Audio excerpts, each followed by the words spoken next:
Hello, hello. Hey, Mendy, how are you? Good to see you. I'm good. Good to see you, Saul. Good. Good to see you, Richard. I can't really see you, but I'm glad. Looks like a pretty hefty mask over there. Can you even speak through it? Are you robbing a bank?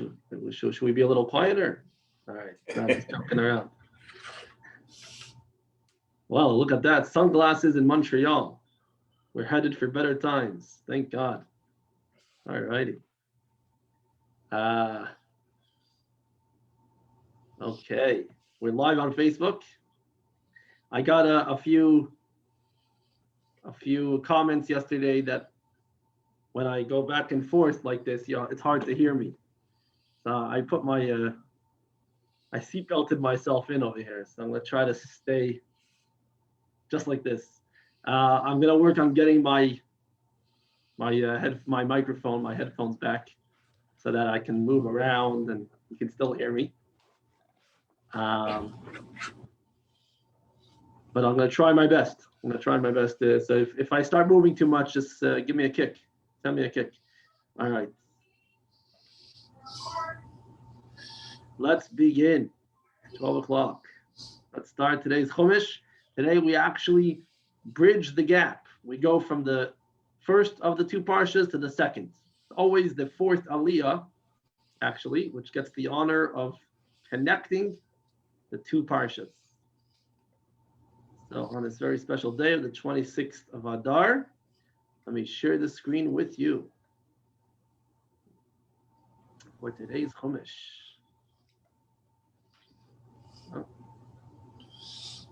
Oh, I had it. I'm gonna pull it up over here. Chumash with Rashi, and here it is.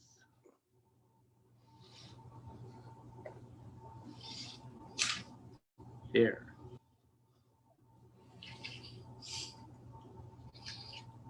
Okay, so today is Wednesday, the 26th day of Adar, and we are on the fourth aliyah, the fourth reading of Parshat Vayakel and Pekudei.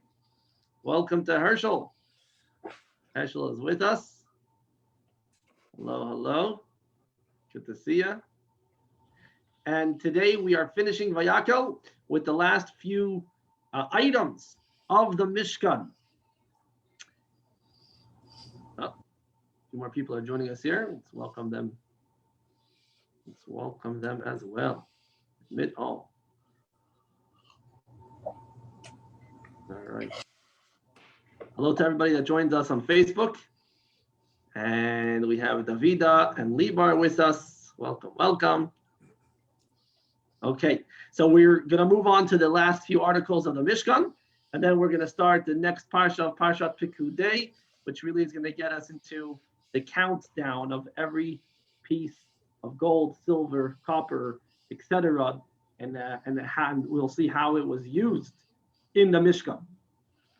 So let's pull up our pictures over here. We're going to talk about now the Mizbeach HaNechoshet, Mizbeach HaOlah, different names for this big Mizbeach. Whoops, there's a nice picture of it.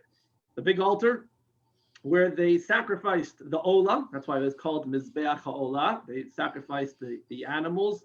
One of the animal sacrifices, one of the categories, there was a few categories. One of them was the Olah, which went up entirely in smoke, without anything being eaten from it. Another name for this Mizbeach is called the Mizbeach HaNechoshet, the copper Mizbeach, because it was made out of copper, or actually it was covered with copper, and it's also known as Mizbeach HaChitzon, the outside Mizbeach, because it's in the courtyard, as we saw in yesterday's pictures, and perhaps we'll see again. Hello, Marlene and Joshua. Welcome. Hello. I put my seatbelt on today, so I'm going to try to stay right here. Okay. I'm not going to move back and forth. I'm going to work hard on it. Okay. I'm going to also work on getting my microphone back, so that will make everything clear.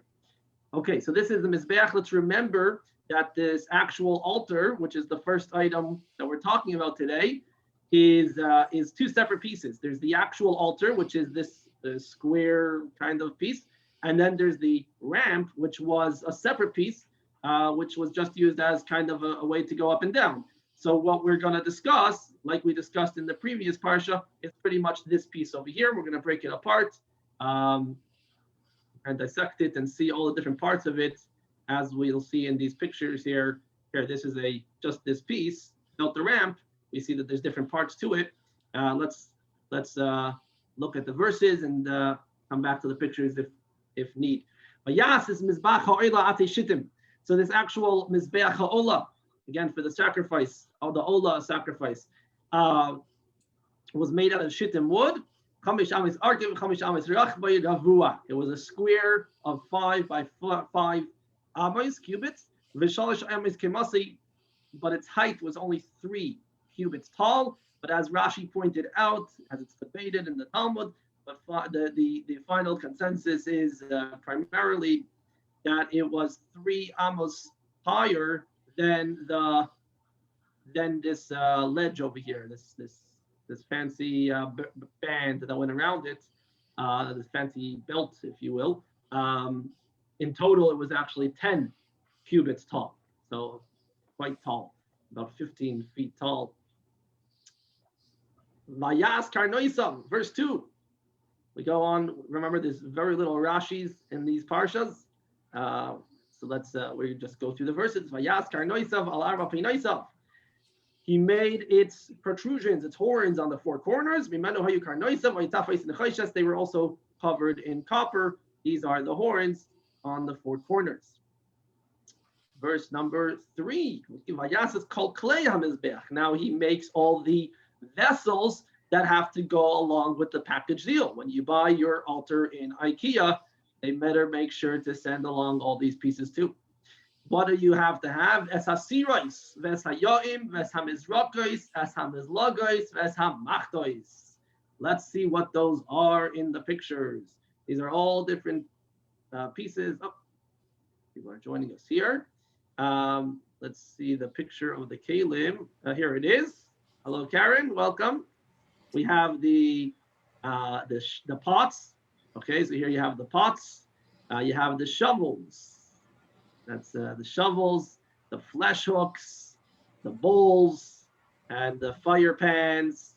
Okay, all of these were part of the animal, what held the animal parts, what allowed for the blood to be from the animals to be spritzed on the altar, what allowed for the meats to be turned back and forth to kind of really get burned properly.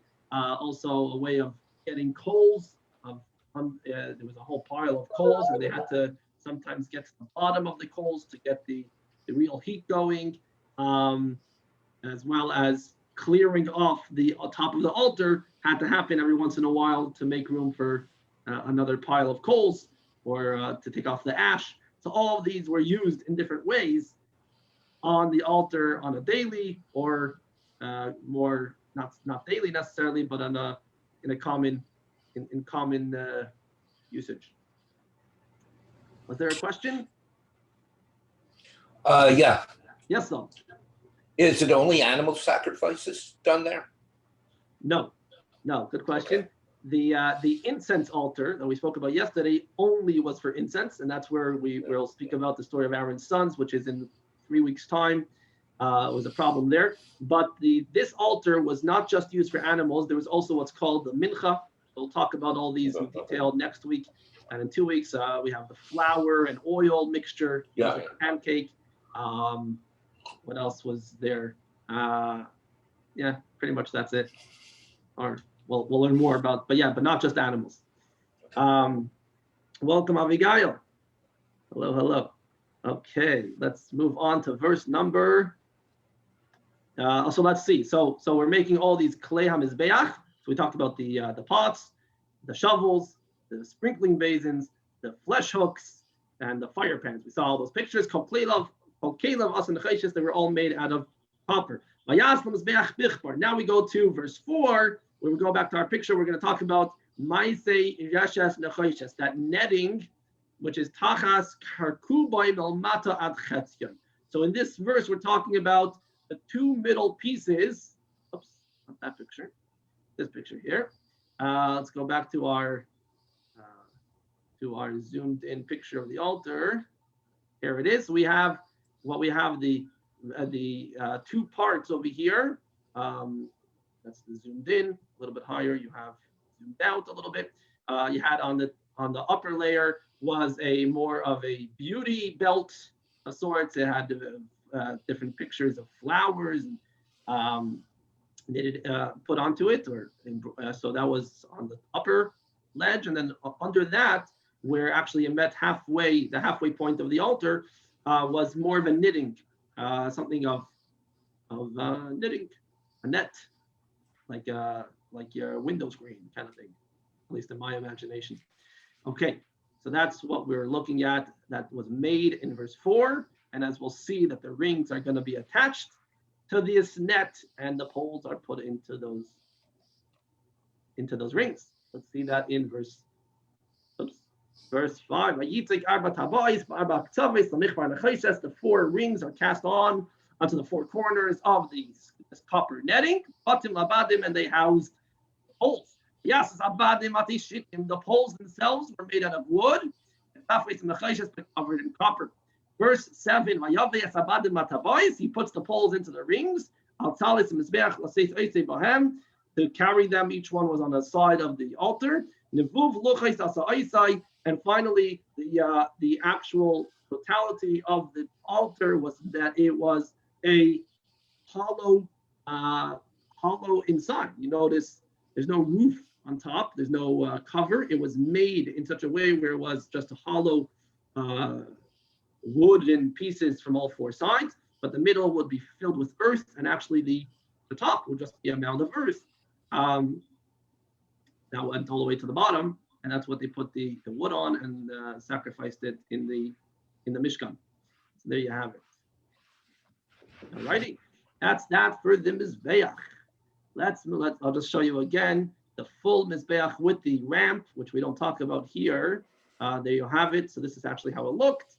Here you have the Kohen in the corner, sprinkling with that basin the blood. So you see how that's put into use. And they got the poles on the side, and all right, pretty much there. All right, let's move on to the next item for today. The next item is the Kiyar. Okay, here is the Kiyar Nechayshes. The Kiyar is the laver. Now, let me show you a picture, and then we have a very interesting and important Rashi. Losing my pictures here. There we go. Let's see if we have the laver in these pictures. Here we have it.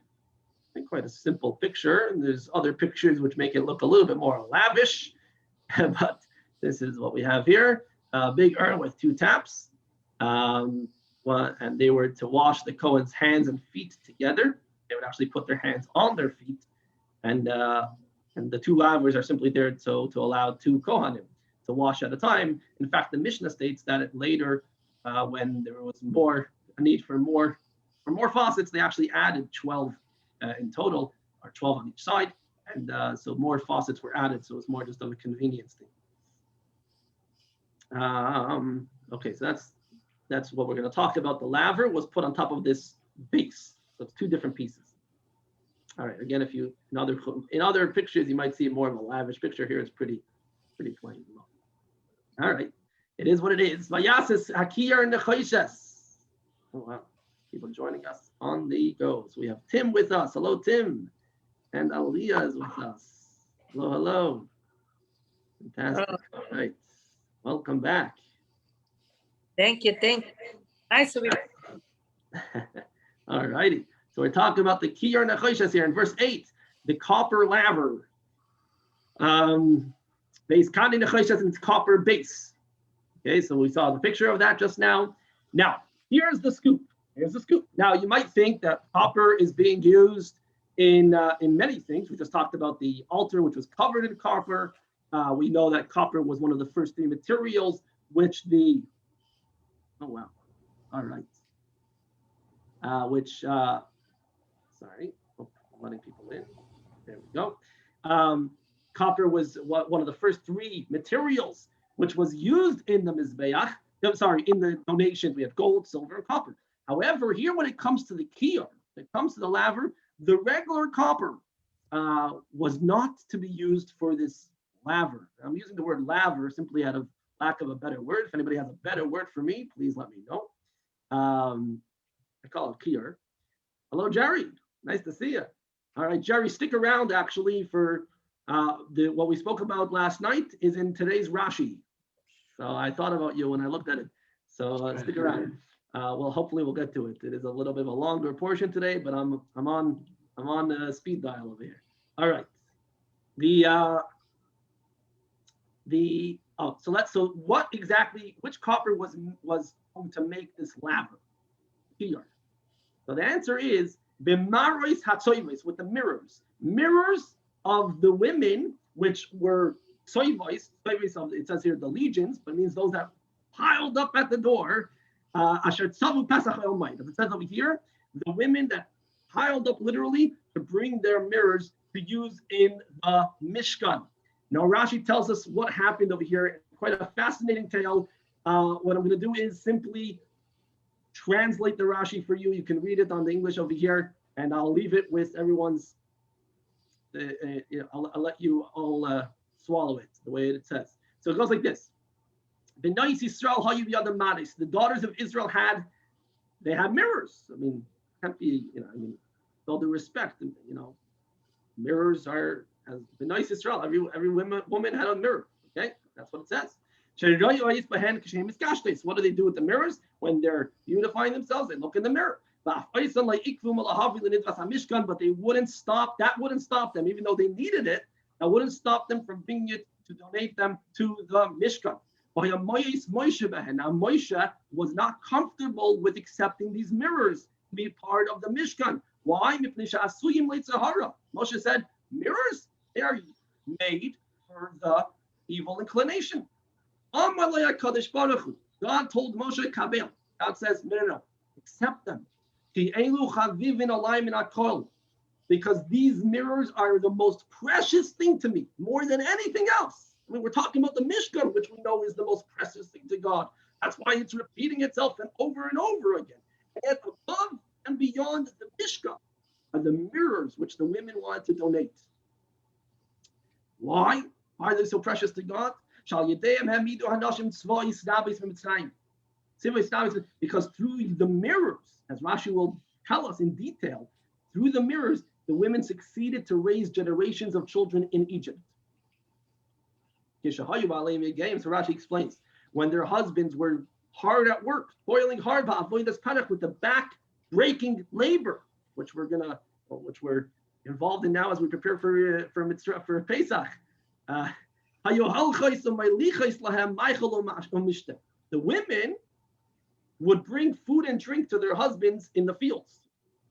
And they would actually feed them, spoon feed them. When they came to feed their husbands, which were drained beyond imagination from the slave labor that they were under, the women would take along with their lunch that they were bringing to their husbands, their mirrors.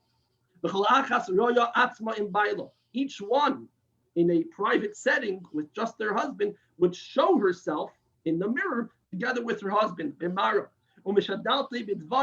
then persuade him with words. And she would say to her husband, I am more beautiful than you. And through the mirror, they would get their husbands, although they were weary and weak and beyond tired and exhausted, they would get them to make children. And that's how they would actually become pregnant and have children in Egypt. This is alluded to in the Song of Songs, where King Solomon writes about how we were aroused under the apple tree. We actually we mentioned this in the Haggadah. This is what the verse is stating, that these are the mirrors of the legions. Which legions? The mirrors which brought about the new generations in Egypt. The Nasa Kiyar Meham and the Kiyar. So now Moshe accepted them because God said these are the most precious things to me, because they were used to bring children into the world in Egypt. So what should these mirrors be used for? God said, make the laver for them, the kiyar. shehu lishsum shalim in ish leishtay. Why specifically the laver? Because the laver was held water in it. It was the water faucet or the water body in the tabernacle and in the temple. And this water eventually would be used in a process besides for washing the hands and the kohanim. It was also going to be used in the sota process. The sota process we'll talk about in great detail when we get up to that parsha, actually in a few months' time.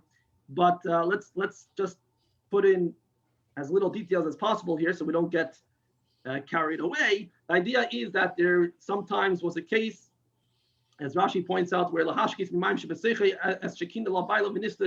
where there was suspicion between husband and wife that perhaps there was cheating going on. And in the temple times, in Mishkan times, there was the process where they would come to the temple and there would be the drinking of those sota waters, and the waters would come from the laver, from that body of water. And if the suspicion was unfounded, and it was just a suspicion, and it was actually not true, so then it would actually be blessings to the couple, and it would create harmony again, reharmonize the husband and wife. So it brings shalom bayis. So this laver, which was made with the mirrors, which brought about families in Egypt, would continue their mission in bringing peace and love between husband and wife in the Mishkan and in the temple in this specific process called the Sota process. And Rashi continues to say, as we mentioned before, and with this I'll just say it outside, that what you have to realize, Rashi says that the copper here for the laver is not counted. It's not part of the rest of the copper that was used, the rest of the pile of copper that was donated. It was specifically the mirrors, different than the copper coins or copper blocks that were brought for other things. The laver was just made out of mirrors that were the women brought. Okay, that's the Rashi as it is. Okay, and Rashi says that the women came piling up to bring their mirrors. Verse 9. Now we move on to the last bit of this parsha, and we'll move into the next parsha. I'm trying to get to in a little bit of a speedy way, so let me know if I'm going too fast. If anybody would like any clarity on something, please do ask. Please do unmute yourself, which you have the ability to, and share, ask, comment. Okay, so until then, we're going to move on. So actually here you have the mirrors. Here you have some pictures and the summary of the Rashi. Okay, let's move down to the Chatzar. This is the Chatzar, the last piece that we're going to talk about, the last bit of the Mishkan is the courtyard. So as we've seen throughout the past few weeks, the actual Mishkan, actual house of God, was small. It was 30 cubits by 10 cubits, which is approximately 45, 50 feet by 15, 20 feet. So a small situation that housed 4 items in total. It housed the ark in the back, in the Holy of Holies. Then it housed the menorah, the table for the showbread, and the altar of incense. That was it. That's all that was there. Plus the parochas, the curtain here and the curtain there, and that was it. Now around the tabernacle was an actual courtyard, which was empty, besides for the altar of the animal altar, which we saw before, which would be right here. Maybe I'll show you a picture where it actually shows you where it is. So right in front of the door, pretty much. Okay. Otherwise, it was empty, and this is what we're going to talk about. As you'll notice, the courtyard is 50 amos wide. 50 amos means approximately 75 cubits wide, 75 feet wide by 100 amos, which is 150 to 200 feet long this way. What was the courtyard? What was the boundaries, the fence of the courtyard that made up the courtyard? We're going to find out that it was an interesting fence. It looks like this. Well, the pillars look like that. So there was pillars. Here's the pillars. Okay, I'm going to show you more detail. The pillar was here, and it was put into a socket, into one socket, by the other pillars. Other pillars, two sockets. This one had one socket.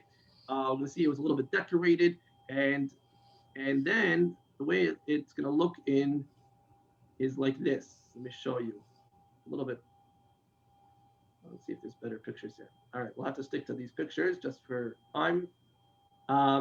If you can make out like this, so we'll go one step at a time. On the top of the pillar, there's a hook.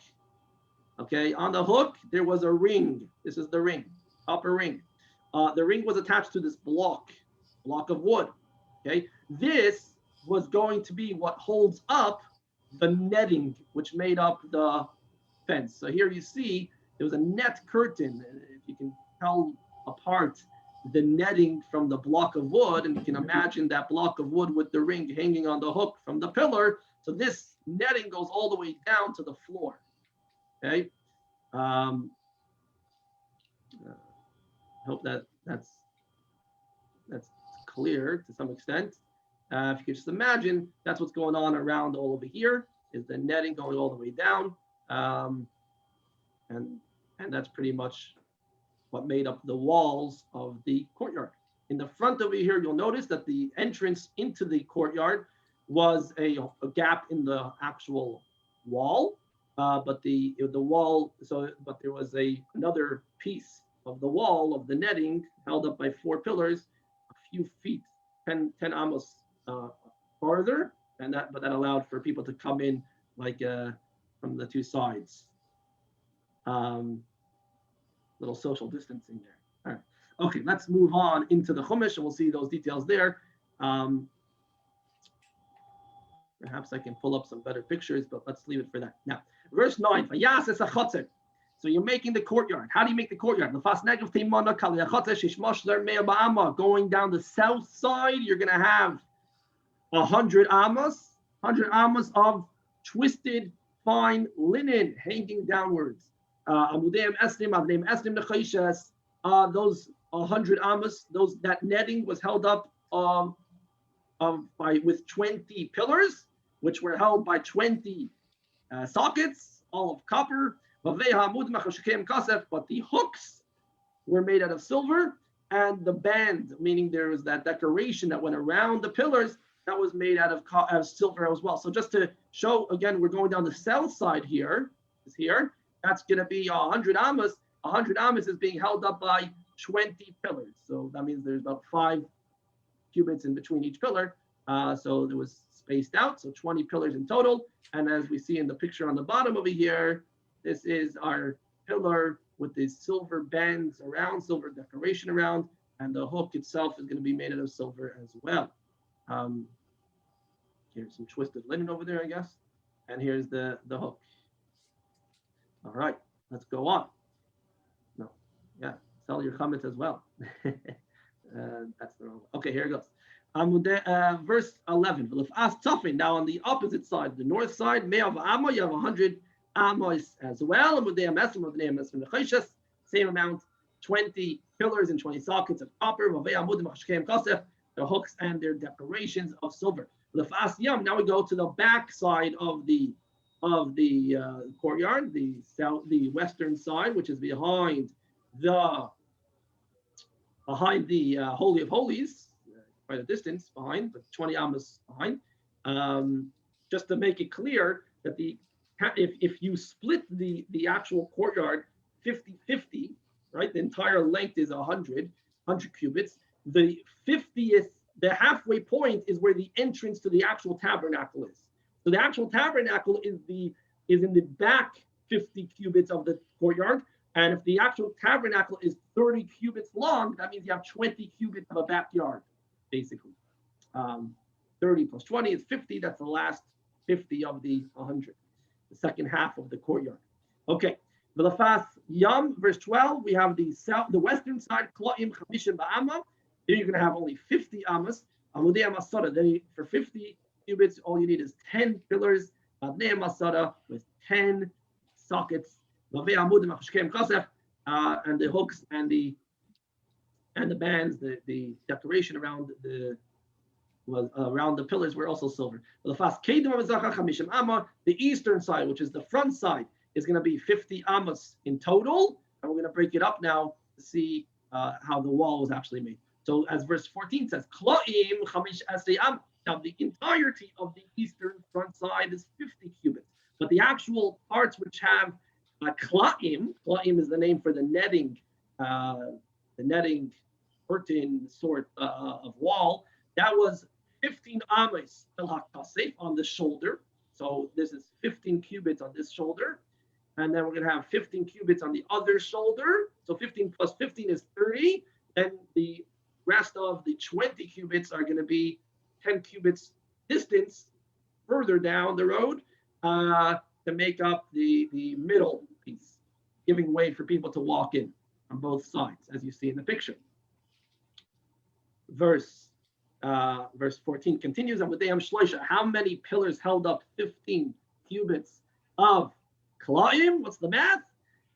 3. Dayam Shloisha and 3 sockets. And on the second shoulder, again 15 cubits of netted Kla'im. Dayam Shloisha, 3 pillars held by 3 sockets. The material of all these netting walls were linen, twisted linen. The sockets holding the pillars were all copper, but the hooks and the bands, the decoration was silver. And now we also find out that the pillars over here on the courtyard were all topped with a little hat, a silver hat, as you may have noticed in the picture over here. There's the right is like this silver cap for decoration on the top of the pillar. All of them are banded with silver. All of the how many pillars do we have? 20 plus 20 plus a lot. Okay. Verse 18. So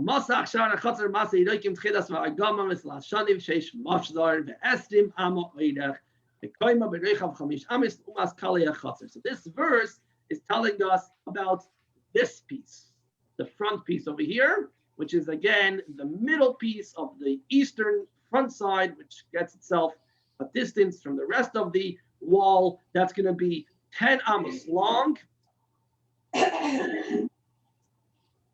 I'm sorry, it's going to be, let's do that one more time, 20 amos long, right. 20 amos long to fill up the gap of the 50. 15 plus 15 is 30 plus 20 in the middle. And we now find out that the height, meaning from the top to the bottom of these pillars, which are holding the actual climb, is only 5 cubits, which means, if you think about it, the actual Mishkan was 10 cubits tall. The fence around the Mishkan, these Kla'im, this netting, was 5 cubits tall. So you were able to see the Mishkan rise above it very obviously. It was only half its height, though it was also a distance. So you gotta think of it that way. That is pretty much what we just learned. Verse 19, how many pillars held up this middle netting? Was 4 pillars, with 4 sockets holding up the 4 pillars, with the same silver hooks and silver bands and the silver caps. Now we talk about pegs. Okay, so there were pegs holding down both the and they actually give you some pictures of the pegs, but holding down both here. These are pegs and ropes. Both the actual Mishkan, which we remember was covered with goat skin, and under that was covered with the ram skin, right? All those skins and the cloth that were on top of the actual tabernacle, they were held down to the ground with pegs and ropes, keeping them from flapping up, as well as the netting around the Mishkan. The linen was also pegged down with ropes, connected with ropes to pegs into the ground to keep it down. Says, so that's it. Wow. Okay, that's verse 20. So they were all made out of copper. Now, verse 21 starts the new parsha. Wow, it's so you can't even tell. Just Chabad.org did a wonderful job. They didn't even show you that it's the new parsha here. But this is the new parsha. The second parsha of this week, which we start today, is Eile Pikudei HaMishkan. Parshat Pikudei starts in verse 21, and some amazing stuff on this verse. This first verse of this parsha is so full of deeper meaning, but we'll try to stick just to Rashi as we are late in time. And I wanted to address. Hello, Irma. Sorry. Okay, just seeing you now. All right, got lost in the verses over there. All right. So I want to address Jerry's question here that we discussed. So let's see Rashi's, and we'll see what else we can add in. Eila Fikudei HaMishkan. These are the numbers. So actually, interestingly enough, the Torah tells us the numbers of everything that was brought in, everything that was donated, and everything that was, and what it was used for, simply, according to at least on one level, so as not to be suspicious of Moshe. He didn't take anything for himself. Everything that was donated, we know exactly what it was used for. Wouldn't that be cool if every place you donated to, you knew exactly what it was used for? So this is actually an interesting story, which I'll leave for now, but perhaps another day I'll share about that. Okay, Eila Pikudei HaMishkan, Mishkan HaEdus. This is the countings for the Mishkan. What's the Mishkan? Mishkan is Mishkan HaEdus, the Mishkan of testimony. What's it a testimony for? Testimony. First of all, testimony to Moshe that he's clean, that he was honest. That's one explanation. Another explanation is that it's the Mishkan. It was a testimony that God forgave the Jewish people for the golden calf. God's resting in the tabernacle was God's presence being with the Jewish people, was God's way of showing that the golden calf was forgiven for. So that was the testimony that the Mishkan provided for. Fascinating. Well, okay, let's continue. Asher Pukad al pi Moshe. This was all counted by Moshe's command. Then the verse continues to say that when we get down to the actual who was in charge of the Mishkan in general, who guarded the Mishkan, who was in charge of taking it down and putting it back up. Every time they journeyed in the desert, they had to take apart the Mishkan, and every time they settled somewhere, they had to put it back up, as we'll see throughout the next part, actually more in the book of Numbers. But who was in charge of all that was the Levium. Okay. Now, specifically, who was in charge of telling which Levite family should be in charge of which part of the Mishkan was Biyadi Samar? Was Itamar, who was the youngest son of Ben Aaron HaKohen of Aaron. Aaron had 4 sons. 2 of them are going to die very soon, unfortunately. Actually, their yard site is this Sunday. But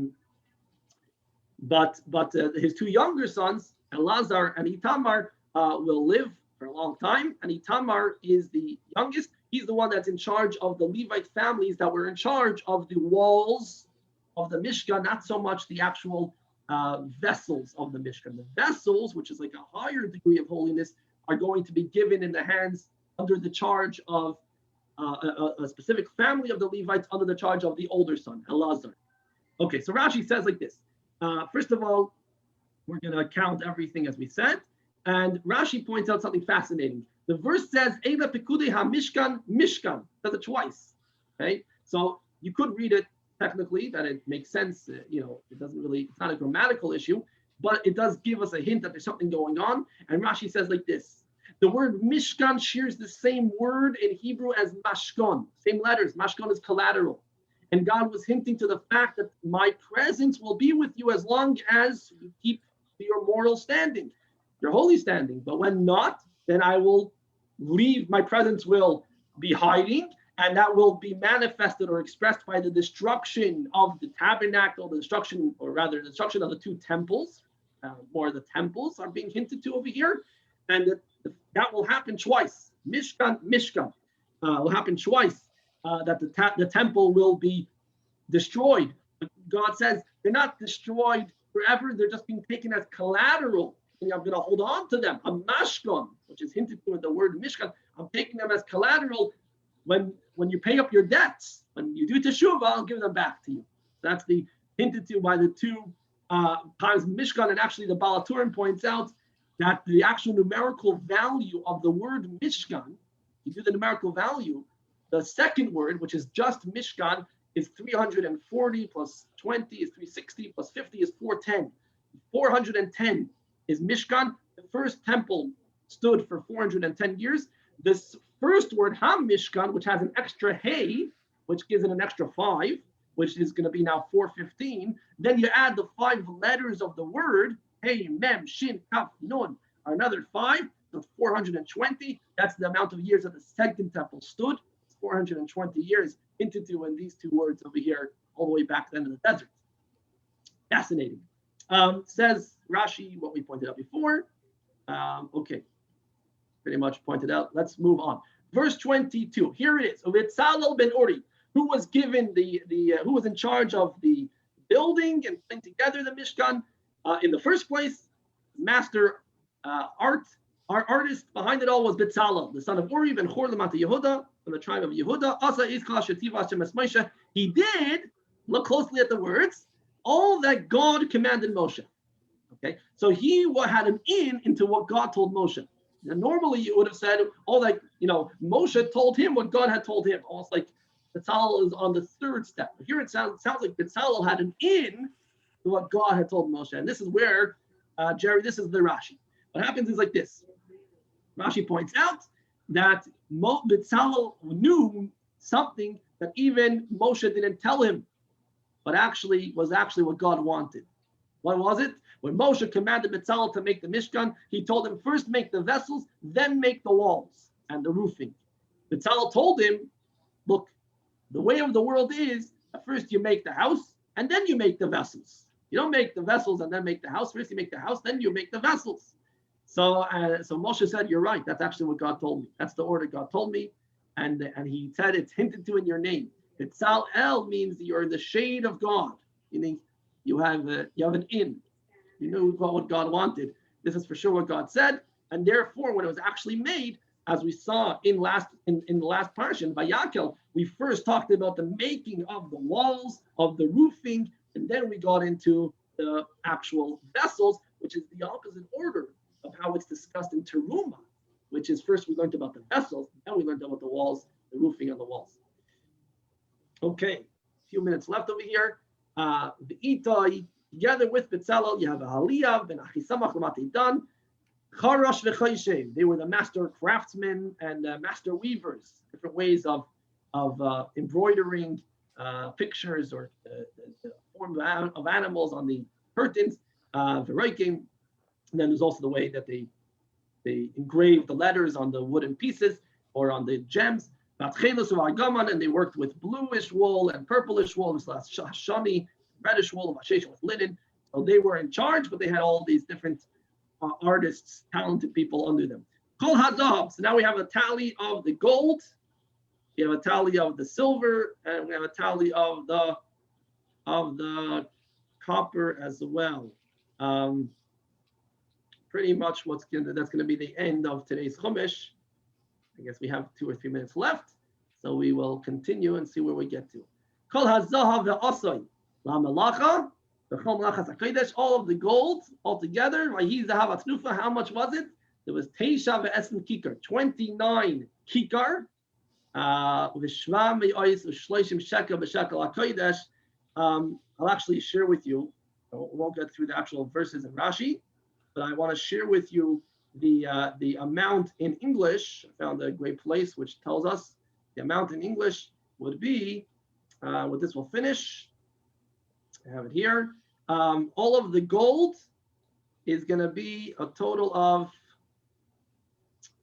just around 3,095 pounds. Okay, all of the silver that was donated was just around 10,645 pounds.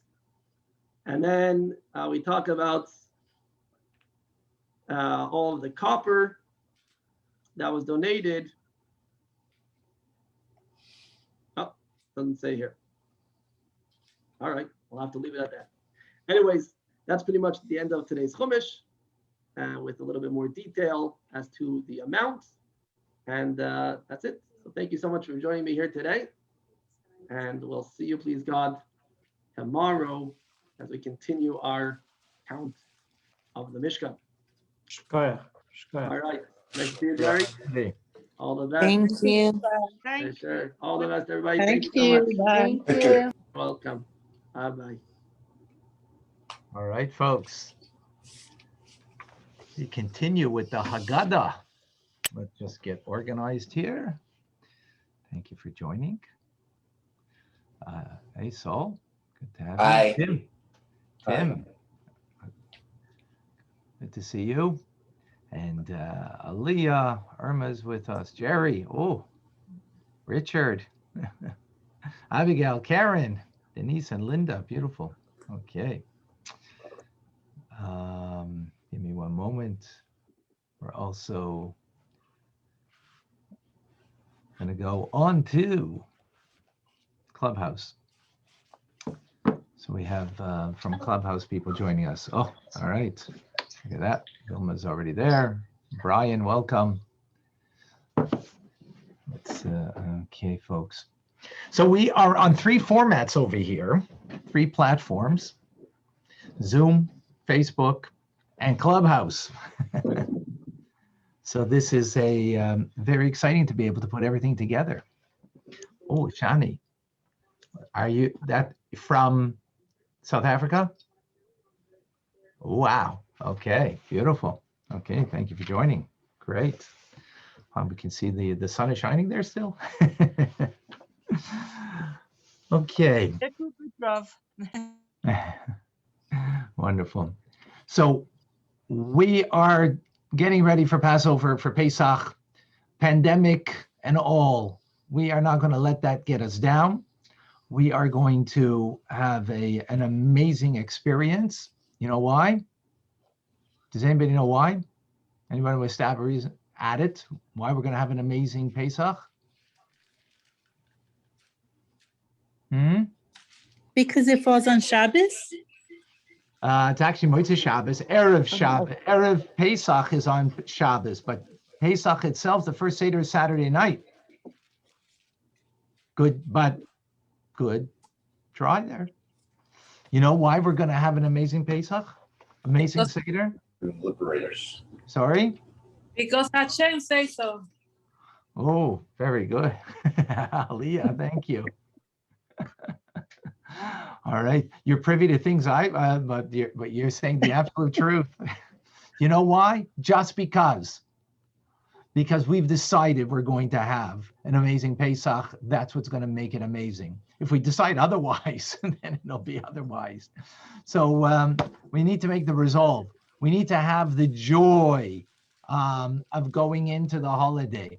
Now, that being said, that you're right, as Aliyah said, Hashem says, we're gonna have an amazing Pesach, so it's gonna be so, absolutely. And just because we're going to have that resolve, we're gonna have that mindset, and to have that that joy, in order that we can really go into Pesach that way. But something to help, and you know what that is? Learning about Pesach, learning about the Seder, learning about the Haggadah will definitely help. Why? Because when you understand something, when you feed your mind and you have a deeper appreciation about the story, then you're going to have a much more meaningful engagement, much more meaningful Seder, and much more meaningful time. So that's what we're here. We have done several things, starting from the beginning of the narrative of the Haggadah. We have started with we've already begun with the 4 children or 4 sons, however you want to call them. You know, for the negative ones, maybe you call them boys, and for the positive ones, you'll call them girls. I don't know if that was, or children. We've done the Ben Chacham, the wise one, and the Ben Rasha, the wicked or au contraire one. We've dealt at length. And now we're going to go into the simple son. So I just want to read it from the text so we can share that. And then we're going to go into it and try to understand something that might, What did I plan there? Oh, there we go. Okay. So the simpleton is how it's translated over here, at least in this text, or a simple son. Another text, the simpleton. What does he say? Remember, just to give context for everything over here, all of Judaism, and in particular Seder night, and as we call it in Canada, by the way, for those who are hockey fans, it's called Seder night in Canada, especially Saturday night, because it was always be a hockey game, and it would be called Hockey Night in Canada. So we've coined the phrase. It's Seder night in Canada. That takes, that takes priority. In any case, so the simpleton, the simple son, what does he say? What is this? Thus you shall say to him, God took us out of Egypt from the house of slaves with a strong hand. So simpleton. That's not exactly a positive statement or comment about this individual, right? Pretty negative if you would stop and think about it. If you've ever been called a simpleton, you probably didn't appreciate it. And on a simple level, this is a simpleton who, what is this? Like, hey, what's going on? What's happening? And isn't engaged, doesn't have a strong passion. And therefore, what do you say? Well, with a strong, the person's there, they're involved, they're asking, what is this? So they understand something is happening, right? And what do you say? With a strong hand, God took us out of Egypt. Now, that's a metaphor, or actually you could understand it on a deeper level. So what are we saying? Why are we saying a strong hand? Is because this person is not very passionate, not very strong, while asking what is this and being simple. And therefore you want to give them a little more strength. So therefore, with a strong hand, God took us out of Egypt. What is Egypt? Egypt in Hebrew is Mitzrayim. Mitzrayim comes from the word Meitzar, which means limitations. In other words, we all have limitations. We all have challenges, every one of us. But some of us recognize that we have challenges and we engage in those challenges. We had a discussion earlier today in Tanya about this, right? About meeting one's challenges, being engaged, owning and growing. But the simpleton, perhaps what makes them simpleton on this level that we're talking about right now, is that what is this? In other words, they're not aware, they don't understand the challenges of their life, of life itself, and they need to be shown. We all live in our Egypt. We all live in our Mitzrayim and our Meitzar and our limitations. But some of us are aware of it and deal with it, and therefore we're growing. But some of us need a strong hand. We need something strong in our life to happen that we recognize that we are living in our box, that we are living in our limitation, and we're living in our bubble, and we're not open to personal growth because we're in our comfort zone and we're not want anything else. So you need the strong hand. God's strong hand will kind of push us out. And that's what we're saying to the simpleton. That's a simple explanation to the simpleton. But it goes deeper. But before it goes deeper, any questions, any comments, any thoughts on that? Not all at once. Anybody on Clubhouse? Any thoughts on that idea? Vilma. Do you have an example of that strong hand, what that could look like or be? So excellent question. Thank you, Vilma. That's an excellent question. What could be that strong hand? No, so it might be something that is shaking, that shakes our foundation. That it might be something very difficult, painful. It could be that. That's possible.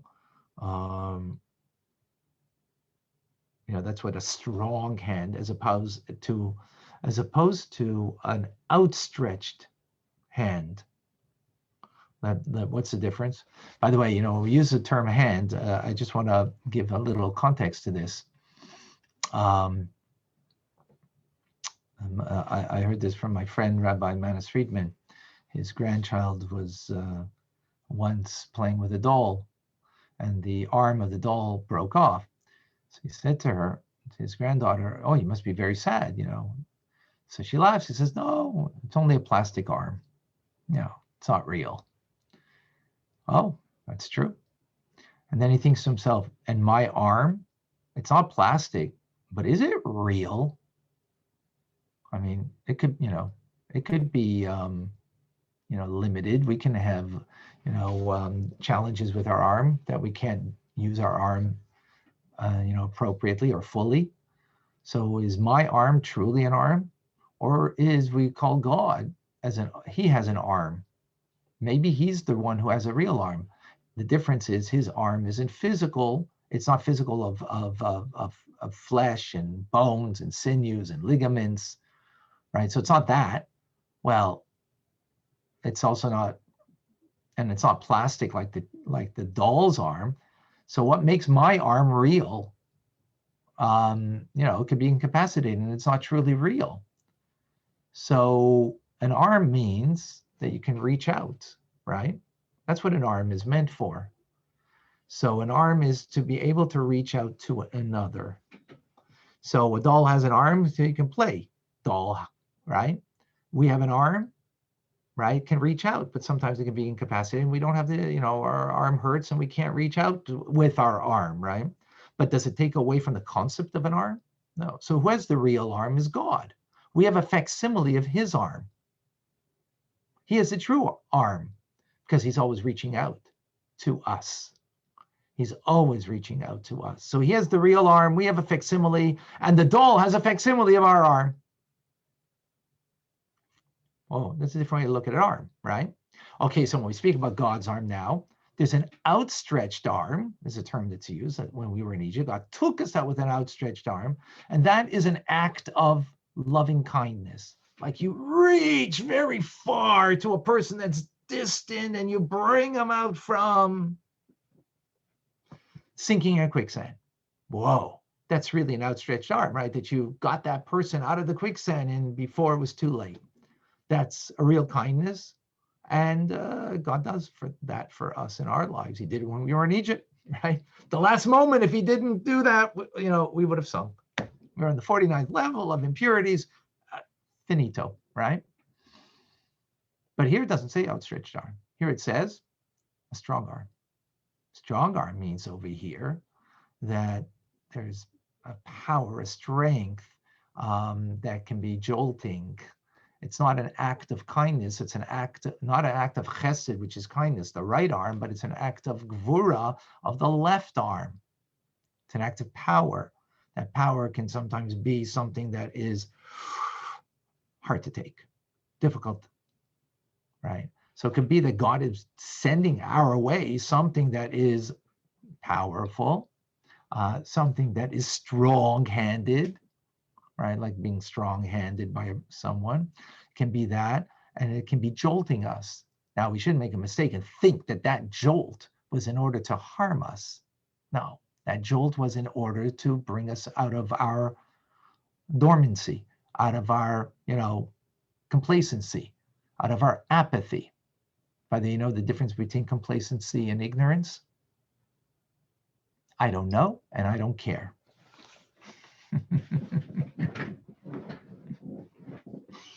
Okay, at least I got a few laughs over there. Tim, you didn't laugh at that one.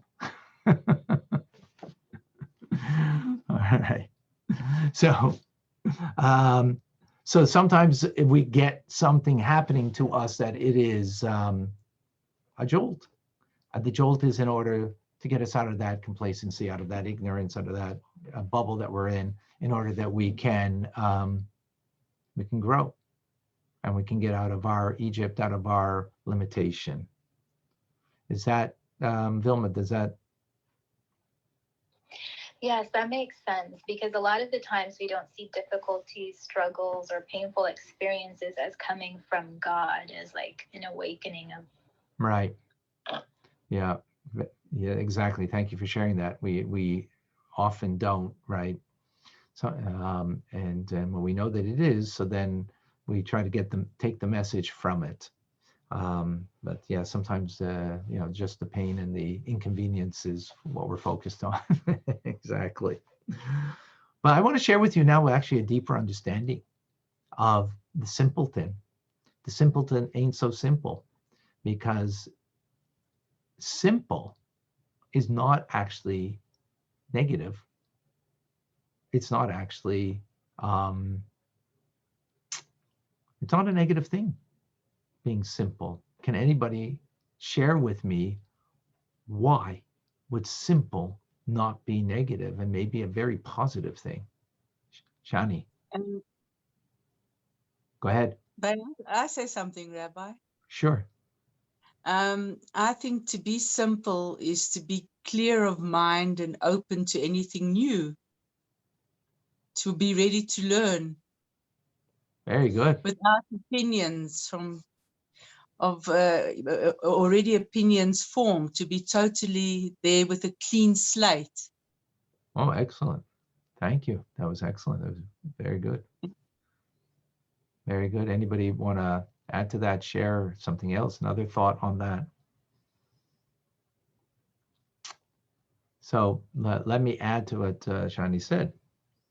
Is simple, let's take God. Is God complex? No, he's simple. He's simple, whole, oneness. We call it simplicity, right? We, on the other hand, where it can be complex and full of, stuff, complicated can sometimes lead to depth, but depth can also lead to a slippery slope and being unhealthy. Oops, sorry. So we overcomplicate things ourselves, you're saying? So we overcomplicate things ourselves. To be like God, to be divine, actually means simplicity. Life becomes then simple in a very positive way, uncompounded, uncomplicated. God is that way. And if we are to be divine, like just as God is in this manner, so we can also, and we can be that way. And what does that mean exactly? It means that you understand the simple basics of life. And actually, it's very interesting. A pandemic has brought many people to that, because the non-essential things have been removed from our lives because we can't have them. Right? We might go crazy afterwards, when everything opens up. But hopefully not. Hopefully we realize what's essential is essential, and what's not essential is just complicating. And that we don't necessarily need it. Maybe we shouldn't even want it. And if we remain simplicity, that will be whole, and we won't be shattered into many different pieces because of our complexities. So what does that mean? When you have a simple, pure faith in the goodness of God, for example, right? It's not complex. It's not, it's not, I don't know what the word to use exactly. It is what it is. Pure, simplistic faith in the goodness of God. Not just that there is a God, that's, way beyond that. The goodness of God. And you take that as a simplicity, as a simple fact of, of faith. Now, that not necessarily you always experience it, because sometimes, you could, have challenges, right? But the fact that this is something that is simple by you, right? That you really give yourself over to that. Furthermore, you give yourself simply over to serving. You're here to serve. You're here to serve the divine purpose that God created you for. Simple. It's not you're not making an issue out of it. I need, but listen, I need to have the things I want in life. That's complicated already. You're complicating things. There's what you want, there's what God wants, and where do you draw the line? And you're here, what am I needed for? Not what I want, what I need, and what I'm looking for, and what I want to gain. If you can just simplistically give yourself over to that notion. Now, as in the title, simplicity is not so simple. Not so simple to do that. However, the notion of it is simple. That's what I'm here. Simply to be devoted to what I am needed for, what God needs me for, which we reflected what others need me for. Of course, you have to be a discerning of mind, what is what you're needed for, because sometimes maybe you're not needed for that and you're just falling into something because whatever, you're comfortable in that and that's what you want. That's what you need, perhaps. The point though is that the mindset, or in Yiddish we say Übergegebenheit, the devotion to this notion is simple. To actually live it, okay, it's going to take years of work. Okay, that's all right. You know why? Because we're compounded and complicated. And we have to get beyond the complications in order to get to the simplicity of being whole. So, two simple notions: God's goodness, right? And my simple devotion of being devoted to what I'm needed for in any and every given situation. Again, simple to say, not so simple to live.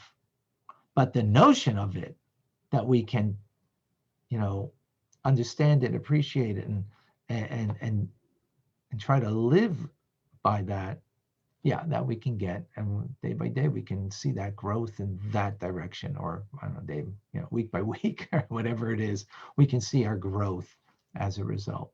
Now, to tie in what Shani said is, as a result of that, we're going to be open to things that we would have never been open to.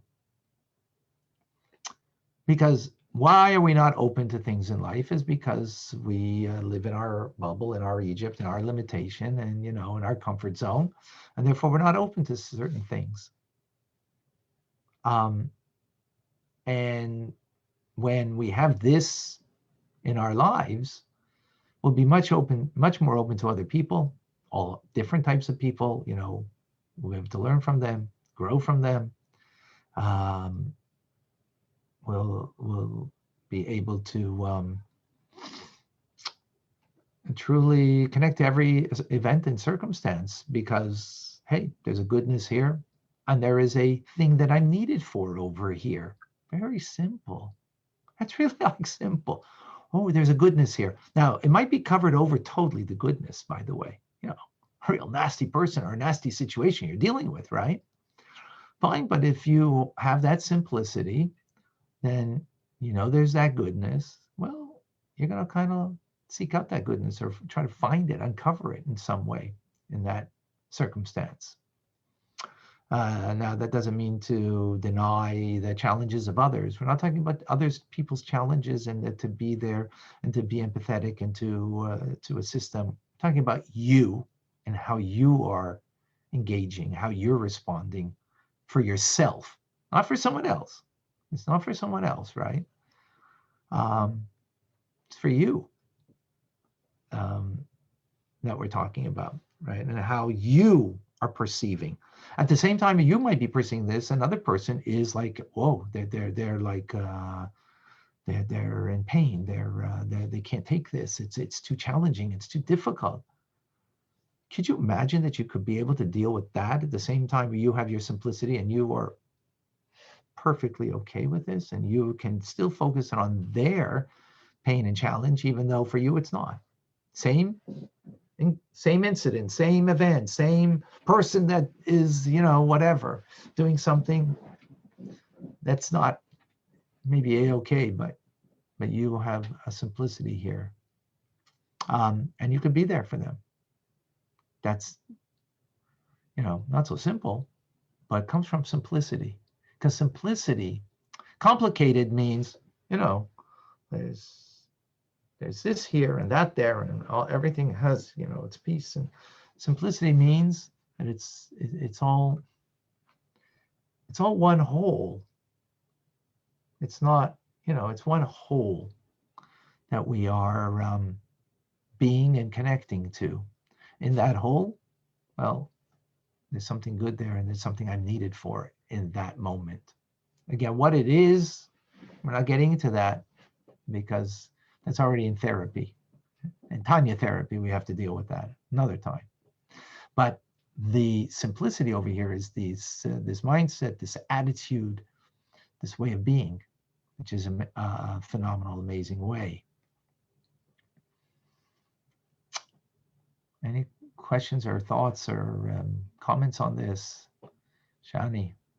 Yeah, I can say from my way of looking at it is just being in the flow of Hashem's love and light, and just allowing and letting go. And with this COVID story, we could either be all anxious and fearful, or we could be just at peace and go with the flow and know that it's all in Hashem's hands. Right. And that is my opinion. I go with the flow. I'm from Africa, African time. Beautiful. I get out of my head and I stay in my neshama. Beautiful. Thank you for sharing that. Wow, beautiful. I'm just giving an example. Beautiful. Thank you. Richard. I was just going to say, similarly, after many years of taking courses and learning with you and with CCK, I go with that exact same mentality. I know everything is in Hashem's hands and it'll all work out. I don't stress about anything ever. People are worried about vaccines or how long it's taking or this or that. I say to myself, we're in Hashem's hands. It's all good. Nothing to worry about. Beautiful. Wow. Thank you. Anybody else something to share? Rabbi, Yes. hello. Is there not a danger? Can you hear Yeah. me? Go ahead.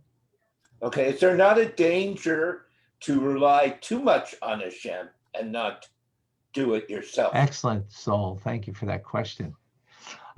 You're right. So we have to be careful, of course, that, so remember like this.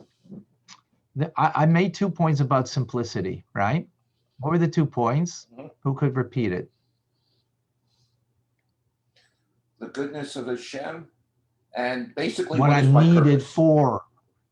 Yeah. So that answers your question, Saul. I think that the goodness of Hashem is that I'm in Hashem's hands and it's all good, right? It's all good, right? Now, what I'm needed for, that doesn't mean, if it's all good, I'm still needed for something. I was called to this, God brought me to this event. He brought me to this situation. He brought me to this person.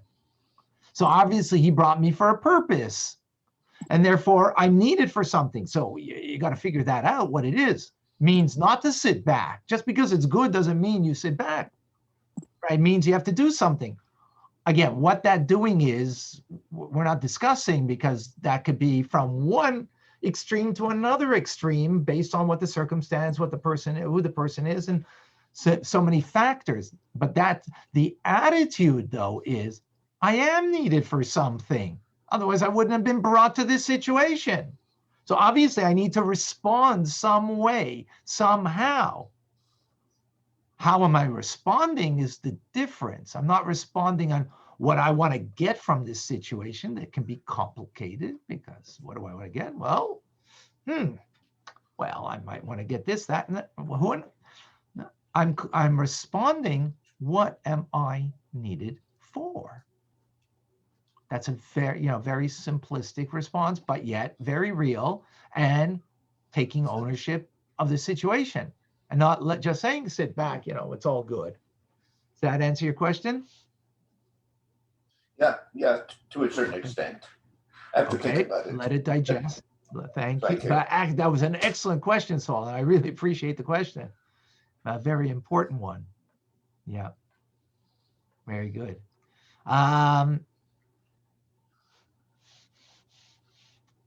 Anybody else? Vilma?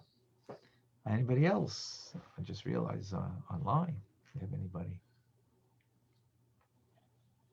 Go ahead, Vilma.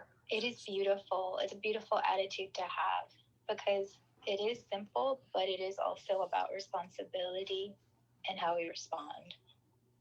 Right. Thank you. Yeah, very true. Right. It is. In other words, it's totally, at the same time, this is the paradox. It's totally not about me and all about me. Right? Totally not about me, because it's about God's goodness. And it's not even about me that it's what I'm needed for, but it's totally about me because I'm needed. I'm needed, right? I'm needed for something here. So it's totally about me and totally not about me at the same time. What a paradox. And all truths come ultimately in paradox. And this is the paradox over here. So simplicity isn't so simple. And it's something, though, we need to work on to uncomplicate ourselves, right? In our heads, in how we were responding and dealing with life. And in doing so, boy, will life be very different, very sweet. So let's go to the words now of this individual, right? We called him before a simpleton. By the way, this concept that I'm explaining to you is from the Rebbe Rashab, the fifth Lubavitcher Rebbe. I don't think he used the words that I'm using, but he extolled one year speaking about the tam of the greatness of this individual, and not, the what would be on the surface be someone who is a simpleton, So first of all, the word tam, we translate as simpleton, but it also comes from tmimut, which means sincerity, pure, whole. Another take, right? Simple, pure, whole. That's tamim, right?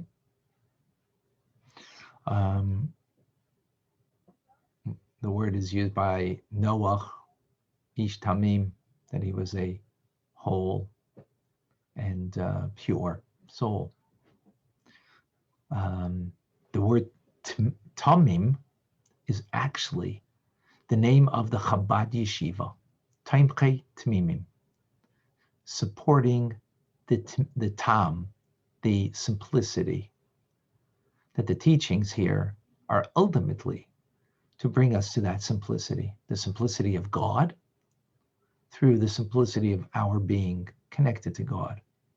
That's the name of Chabad Yeshiva, Taimchei Tmimim, a tamim.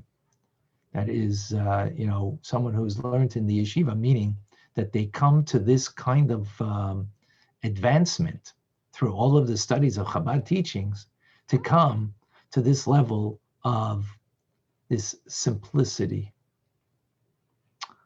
So one thing. Second, Furthermore, what does he say? Ma zois. What is this?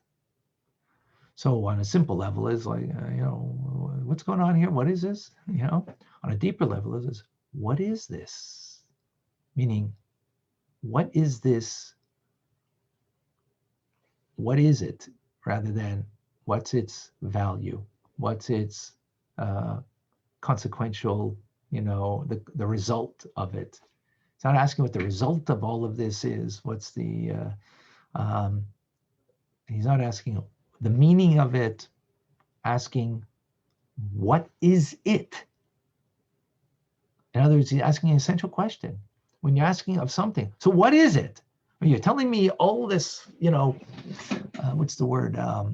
Flowery language. You're using a lot of adjectives, but that's only describing something. But what is it? That's not telling me what it is. Simplicity of a person gets you to a point that you can connect to the core, to the essential thing. What is it? Not what's it give me, not how you describe it, not what you think of it and feel about it. What is it? What's its essence? What's its core? Ooh, that's a very different kind of question. That's powerful question. That is an amazing question. And then what do we say?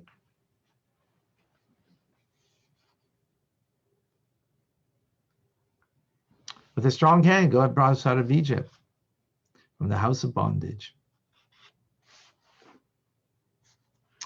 So here, the strength, he's taking me out of Egypt with strength and giving me the strength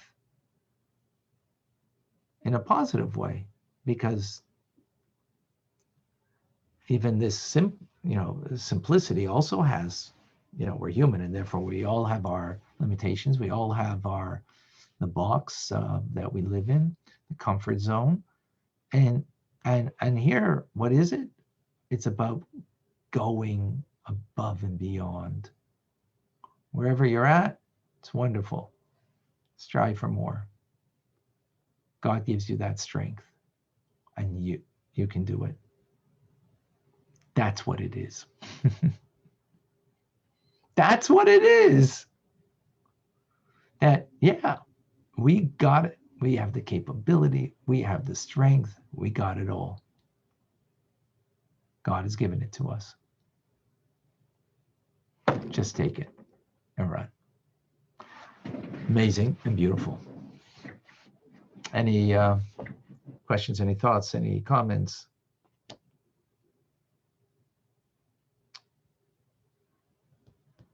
Shani?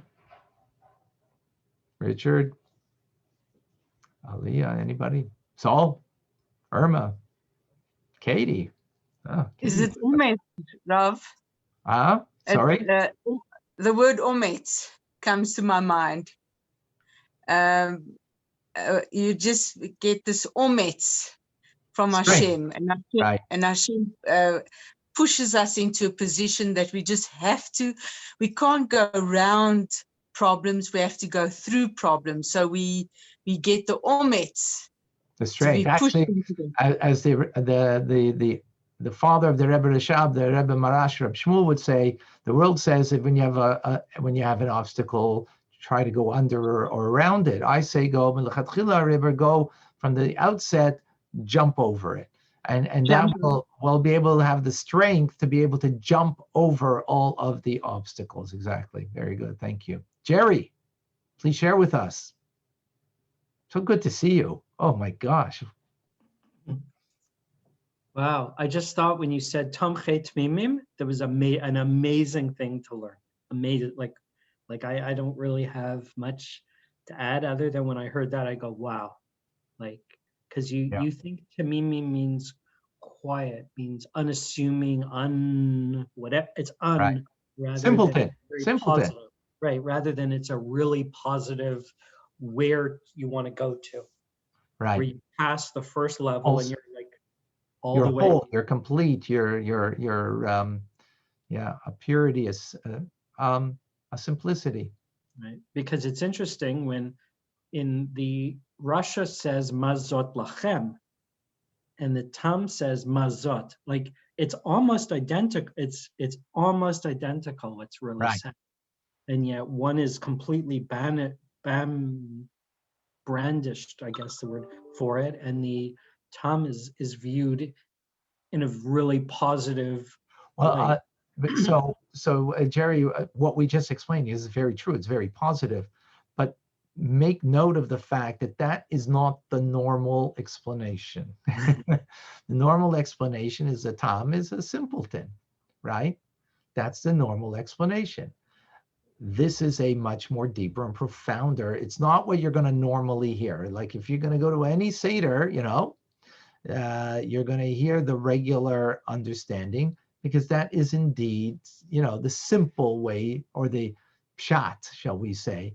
But here, this is a much more profound, and it's taking the very same words and giving us just a different twist on it, because we're digging deeper and understanding more profoundly, right? So I just want to make sure, because, if you share this, please, at your Seder, but just know that, whoa, first of all, you're going to turn heads, because like, whoa, I never saw those words there. Those words were always meant something different to me. And here, my gosh, they really do mean this at the same time. They do, absolutely. So just anyways, I'm glad that everybody is, taken by it, because we should. But at the same time, I just know if you're going to share with someone, they're going to look at a little, not what they're accustomed to. Any other thoughts, comments? Hey, Rabbi, I actually Katie. left a comment in the chat. I have to go back to work, but I'm about to go back to work with infants and toddlers, which it's very beneficial to have a simple mindset, because it's easier to understand the kids then. Ah, right. Right. So the toddler is, of course, they have this simplicity. Oh boy. Right. Of course they do. But here, they're not doing it as an adult with challenges, with the complicated, way of an adult. For us now to come to that simplicity, when we are adults, and to be able to have that purity as the toddler does. So of course, that's, that takes effort, that takes work. It's not, as we said, simplicity. It's not so simple. So absolutely, that's the, and that's what, when we look at a toddler, that's sort of one of the things that we admire and we smile and we appreciate in them, is that, simplicity. But for them, it's just coming out of nature. It's not coming out of avodah. It's not coming out of work. It's not coming out of effort. It's not coming out of they're leaving their Egypt. They're not leaving their Egypt. They're just being toddlers, right? We, on the other hand, gotta leave our Egypt. All right, folks. This has been amazing, as always. Great to have you, Shani. Join us. Wow, South Africa. And Jerry, great to have I'm you. glad I made it, Rav. I'm glad I made it. Baruch Hashem. And everybody else, it's wonderful to have you, Saul, and everybody else, Irma and Leah, Tim, Richard, Karen, Davida, and Linda, the twins that just finished their birthday, but the birthday never ends. It's a continuation party. Mazel tov again. And to David and Batya, oh, amazing. And of course, online we have, so it's great to have you all. We will continue our conversation. God willing, we will continue our conversation. Today, oh boy, did I think. Bye. All the best. Take care. Thank you. Bye-bye. Bye.